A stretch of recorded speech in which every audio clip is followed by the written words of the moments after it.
Dan tayamum itu dianjurkan ketika kapan? Ketika kita nggak ada air.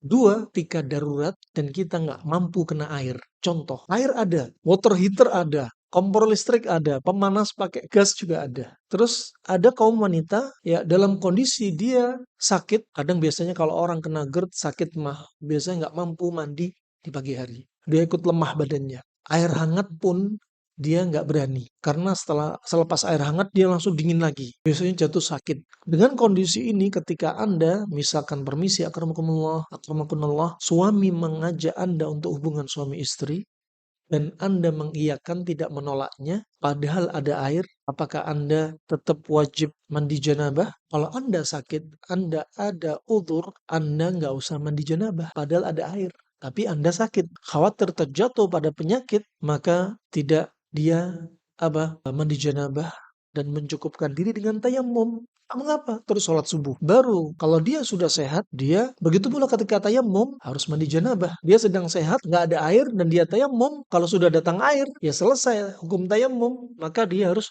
berwudu.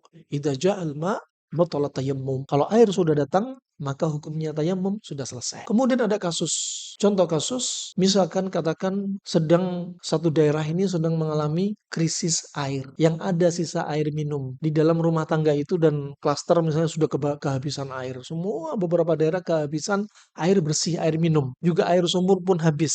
Tersisa hanya untuk minum. Di keluarga itu hanya sisa katakan berapa botol air untuk bertahan hidup untuk minum. Apakah dia pilih semua orang yang di rumah ketika waktu sholat wudhu dengan air minum itu karena sumur sudah kering, PDAM sudah nggak jalan, atau air minum tetap untuk minum, dia sholatnya pakai tayamum? Jawabannya tayamum. Dan air minum digunakan minum bukan untuk wudhu. Gambaran berikutnya, katakan di daerah ini kehabisan air. Anda belum pernah merasakan. Coba kalau Anda di negeri Arab yang minim air, daerahnya panas, bahkan sering istijmar dengan batu, bersuci dengan batu. Kalau orang was-was, bersih nggak ya pakai batu ya? Makanya agama dibangun di atas apa? Al-yaqin. Berikutnya, air untuk stok semua habis.